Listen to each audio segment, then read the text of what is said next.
안녕하십니까. 정치인문학 김종상입니다. 이번 시간에는 윤석열 전 총장, 윤석열 후보가 전격적으로 국민의힘에 입당했는데요.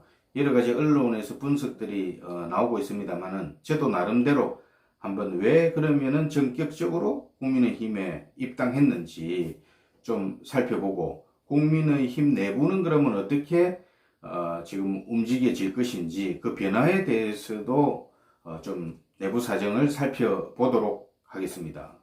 윤석열 전 총장은요, 자신의 입으로 우선 민심 투어를 하러 다녀보니까 국민들이 언제 국민의힘에 입당하느냐 뭐 이런 부분들에 대한 질문들이 가장 많았다. 그리고 본인이 생각할 때에 어째도 입당할 시기를 자기가 몇 시간 전에 결정하고 입당을 했다, 그 얘기를 했고요. 또 하나는 본인이 지금 처음부터 공정하게 정정당당하게 국민의힘 경선에 자기가 임하겠다, 이렇게 해서 국민의힘에 입당했다, 이 말씀을 했지요. 저는 뭐 맞다고 보는데, 그것보다도 가장 중요한 숨어 있는 부분은 저는 국민의힘 내부에 있다고 생각합니다. 국민의힘 내부가 심상치 않아서 전격적으로 입당했다, 그게 저는 첫 번째 이유라고 보거든요. 조금 더 좀 풀어서 살펴보면, 지난 총선 때에도 황교안 대표가 아무 힘도 쓰지도 못했습니다. 결국은 친이 세력들이 대략 장악을 했었는데요. 그러면서 공천에도 영향력을 행사했지요. 그리고 이번 서울시장, 부산시장 선거도 결국 그 차원에서 지금 두 명 다 고려대학교 출신이고 친이계고, 박형준 부산시장 또 오세훈 서울시장 그렇게 됐지 않았습니까? 지금 윤석열 총장은 전 총장은 밖에서 오세훈과 안철수의 서울시장 결정 과정도 자세히 봤을 거거든요. 그러다 보니까 자기가 제3지대에서 정당을 만들지 않을 바에는 어째도 들어가야 되는데, 지지도가 한동안 좀 떨어지고 해서 걱정도 좀 했겠지요. 캠프 구성도 했는데 8월 2일 날 입당하는 거 맞느냐, 이런 언론의 질문도 받고 조금 격앙되었다, 내부에서. 그 얘기도 얼핏 들렸는데요. 한편으로는 정보가 새어 들어갔다, 그런 판단도 하지 않았겠습니까? 결국은 가장 중요한 것은 국민의힘 내부에 윤석열 총장이 들어오기를 기다리고 있는, 또 윤석열 총장과 함께 하고 싶어하는 의원들, 이 사람들이 더 있으면은 친이계가 최재형 전 감사원장 쪽으로 상당 부분 흡수가 될 거고, 캠프에 합류하게 될 거고, 또 8월 4일 날 최재형 감사원장이 출마 선언도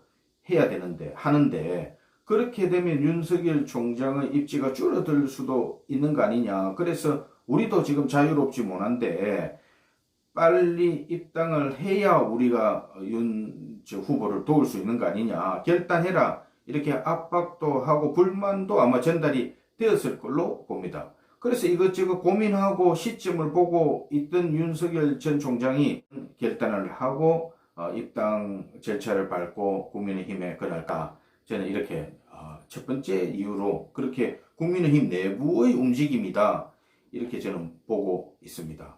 그 다음 두 번째는, 지금 언론이나 밖에서는 또 뭐 지지도가 떨어진다, 또 윤석열 전 총장 부인 그 줄리 벽보 뭐 이렇게 해서 여기에 대한 부분 때문에 국민의힘에 전격적으로 들어갔다, 이 얘기도 있는데요. 물론 저는 뭐 일리가 있는 이야기고 좀 작용을 했다고 봅니다. 그러나 그것보다도 또 더 중요하게 저는 이준석 부분을 예민하게 보고 있는데요. 당일날 이준석 대표에게 얘기도 않고, 또 대표가 지방에 간 사이에 좀 어설픈 그냥 입당식을 우리가 그날 봤는데요. 제가 볼 때는 이준석 대표와는 그 전에 호프 회동이 있지 않았습니까? 그때 저는 여러 가지 이야기들이 일단 정리가 되었다 이렇게 보거든요. 이준석 대표가 그러면 윤석열 전 총장의 그 입당에 대해서 상당히 속으로 불만을 하고 있을 거다. 저는 그렇게 보지 않습니다. 윤석열 전 총장이 이준석 대표와 교감할 때 이준석 대표가 윤석열 총장에게, 저는 이 부분 상당히 예민한 부분인데, 지금 국민의힘 내부의 어떤 움직임에 대해서 언지를 줬을 걸로 저는 보거든요. 친이계나 최재형 주변의 움직임도 심상치 않고, 그래서 그거를 윤석열 전 총장에게 어떻게 보면은 살짝 알려줬을 테다. 이준석 대표는 내가 얘기한 것을 따라서 들어왔기 때문에 일반적으로 언론이 이야기하는 거나 아니면은 윤석열 총장이 자기를 무시하고 들어온 듯한 그런 입장이 아니다. 이렇게 속으로 판단하고 있을 걸로 저는 보고 있습니다. 또 거꾸로 보면 윤석열 전 총장도 이준석 대표 당신이 나한테 이런 얘기를 했기 때문에 내가 그거를 듣고 내가 움직이고 행동한 날짜는 당신과 내가 의논해서 한 입당 날짜를 정해서 최재형처럼 입당은 하지 않았지만은 당신이 이해해 줄 걸로 생각하고, 그 부분에서 이심전이심 또 바로 입당하기 전에는 이준석 대표와 통화도 한 걸로 제가 알고 있는데요. 그렇게 되었을 테고요. 그래서 저는 뭐 거기에는 불만도 없고 오히려 일반인들이 알고 있는 이상의 교감이 이준석과 윤석열 사이에서 저는 있었을 거다 이렇게 보고 있습니다. 또 이준석 대표도 어느 정도는 정치력이 자기가 있는데요. 제가 볼 때는 지금 국민의힘 내부에 사실은 후보들 보면 윤석열 총장만 못하다 자기도 이 사람 저 사람 다 만나봤을 거 아닙니까? 가깝게 지내는 유승민도 유승민 갖고 되겠나 이 생각을 제가 했을 걸로 보고, 국민들 민심과 거의 동떨어지지 않는 판단을 속으로는 진심으로는 그런 판단을 하고 있을 거다. 다만 자기가 당대표니까 자존심도 좀 세워야 하고 그 차원에서 윤석열을 좀 조종할 수 있는 그런 여지를 자기가 입지를 가지려고 한다. 저는 이렇게 보고 있습니다. 그리고 또 윤석열 총장은 지금 민심 투어를 해보니까 여론으로 보여지는 거는요, 중도층의 움직임은 포착이 잘 안 됩니다. 그러다 보니까 지금 어쨌든지 간에 국민의힘이 제1야당의 뿌리가 얼마나 오래되었습니까? 지금 대한민국 양당 체제가 된 지 너무 오래되어서 정치의 김동연 전 부총리 이야기처럼 세력의 변화나 이거를 가져오기는 정말 혁명적 차원의 뭐 그런 거 아니면은 참 어려운 상황이거든요. 기득권층도 두텁고.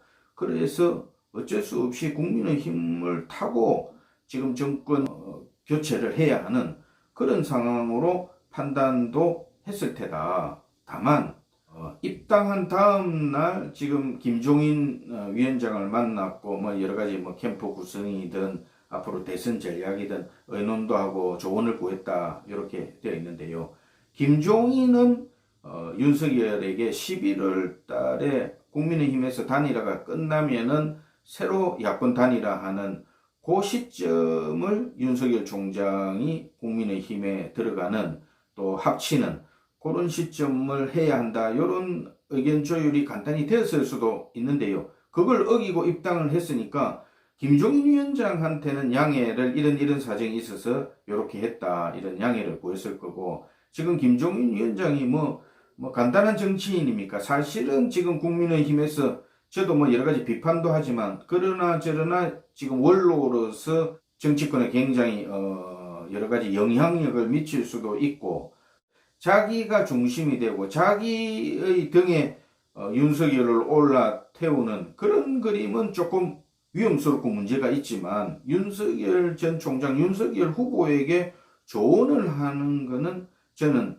다른 어느 누구보다도 훌륭한 조언을 할 수도 있는 분이다. 이렇게 제가 보거든요. 그래서 김종인 위원장이 어느 정도는 이해를 했을 걸로 저는 그렇게 봅니다.